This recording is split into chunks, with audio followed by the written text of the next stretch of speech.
बातों बातों में निखिल से पूछते हुए प्राची ने कहा, अमन सर नहीं आए क्या? निखिल ने प्राची को छेड़ते हुए जवाब दिया, तुम्हें बड़ी टेंशन हो रही है अमन सर की, रुको उन्हें अभी फोन लगाकर बोलता। निखिल कॉल करने के लिए अपना फोन निकालने लगा तो प्राची ने निखिल का फोन छुड़ाकर उसकी तरफ तिरछी निगाहों से देखकर कहा, सीधे जवाब नहीं दे सकते हो क्या?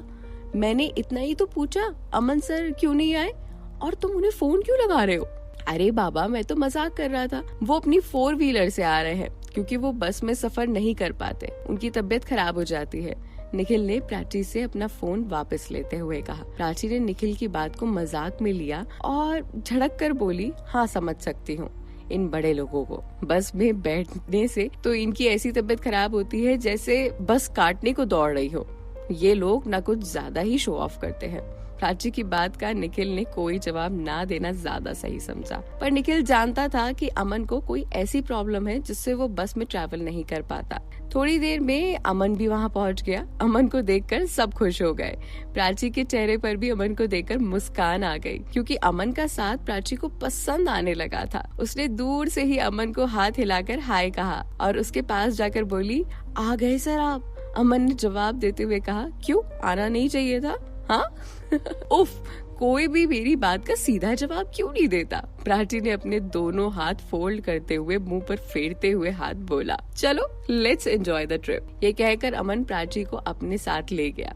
तीनों मिलकर इस ट्रिप को एंजॉय कर रहे थे। एक तरफ निखिल उसके दोस्त की भांति बहुत मनोरंजन कर रहा था और दूसरी तरफ अमन उसकी काफी केयर कर रहा था। प्राची को इन सब से बहुत खुशी मिल रही थी। पहले कभी किसी ने ऐसे उसके साथ ये सब नहीं किया था, कभी किसी ने उसकी ऐसी केयर नहीं की थी। अमन का प्यार और केयर देखकर वो बहुत भाव विभोर हो गई। एक पल को तो उसे ऐसा लगा जैसे वो अब बस अमन की बनकर रह गई हो। इतना प्यार, इतना केयर उसे कहीं ना कहीं अमन की ओर खींच रहा था। अमन भी बहुत खुश था। वो प्राची के लिए कुछ खास करना चाहता था, उसके साथ थोड़ा टाइम स्पेंड करना चाहता था। बस इसीलिए उसने इस ट्रिप का प्लान किया था। उसे ये आइडिया किसी और ने नहीं बल्कि निखिल ने ही दिया था। निखिल को पता था प्राची को हिल स्टेशन वाली जगह काफी अच्छी लगती है, इसीलिए उसने अमन को प्राची को इम्प्रेस करने के लिए प्लान बनाया। तीनों मिलकर एंजॉय कर रहे थे, तभी निखिल अमन को पकड़कर साइड में ले गया और धीरे से उसके कानों में फुसफुसाते हुए बोला, तुझे कुछ बोला था ना यार, मैं नहीं कर पाऊंगा। क्या नहीं कर पाएगा? एक बार कोशिश तो कर।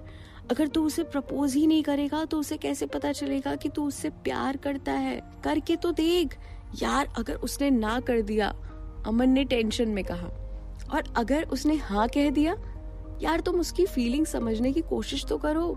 तुम उसके रिएक्शन देखकर लगता नहीं है कि वो तुम्हें पसंद करती है। ठीक है, मैं कोशिश करता हूँ। कोशिश नहीं करना है, करके दिखाना है, निखिल ने थोड़े जोश भरे अंदाज में उसका हौसला बढ़ाते हुए कहा। निखिल की बात सुनकर अमन अपने कदमों से धीरे धीरे प्राची की ओर बढ़ने लगा। जैसे जैसे उसके कदम प्राची की तरफ बढ़ रहे थे, वैसे वैसे उसके दिल की धड़कनें जोर से धक धक हो रही थी। उसके कदम आगे बढ़ रहे थे और दिल उसे पीछे की ओर खींच रहा था। उसे डर था कि अगर उसने प्राची को प्रपोज किया और प्राची ने मना कर दिया तो क्या होगा, और वो गुस्सा होकर चली गई तो क्या होगा। वो प्राची को प्यार बहुत करता था, लेकिन प्राची उसके लिए सिर्फ मोहब्बत थी। अमन का उसके करीब जाने का इरादा भी नहीं था। वो धीरे धीरे प्राची की ओर बढ़ा और उसके सामने खड़े होकर अपने दोनों हाथों से अपने पॉकेट में डालकर धीरे से बोला, प्राची जरा साइड में आओ, मुझे तुमसे कुछ बात करनी है। अमन की बात सुनकर प्राची अपने दोनों भौंहों को सिकुड़ते हुए बोली।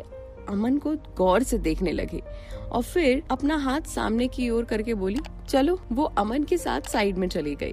अमन प्राची को रेड रोज देते हुए बोला, will you marry me? Prachi Aman के मुंह से ये बात सुनकर एक पल के लिए ठहर सी गई। उसे समझ नहीं आया कि अमन ने क्या कह दिया। ना तो उसे हंसते बन रहा था, ना ही रोते।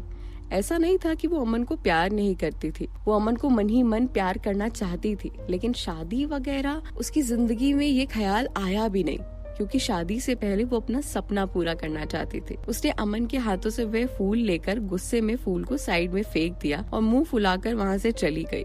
प्राची को ऐसा जाता देख अमन समझ गया कि हो ना हो प्राची को बुरा लग गया और वो गुस्सा हो गई। उसकी हिम्मत नहीं हुई कि वो प्राची के पास जाकर उसे कुछ और बोल पाए। दूर खड़ा निखिल ये सारा माजरा देख रहा था। वो तुरंत प्राची के पीछे पीछे भागा और प्राची के हाथ पीछे से पकड़ते हुए बोला, अरे कहाँ जा रही हो तुम? कहीं भी जाऊं तुमसे क्या मतलब? अरे ऐसा क्या हो गया? तुम ऐसे क्यों बिहेव कर रही हो? कहा ना कुछ नहीं, अमन सर से पूछ कर आओ कि वो कितनी देर में लौट रहे हैं। प्राची ने निखिल से अपना हाथ छुड़ाकर चुपचाप बस में जाकर बैठ गई। निखिल हाल दौड़कर अमन के पास गया और बोला, अब चले, टाइम भी हो रहा है। अब आगे क्या होता है, निखिल का प्रपोजल मिलने के बाद प्राची का क्या रिएक्शन रहता है, ये सारी बातें आपको पता चलेंगी अगले एपिसोड में।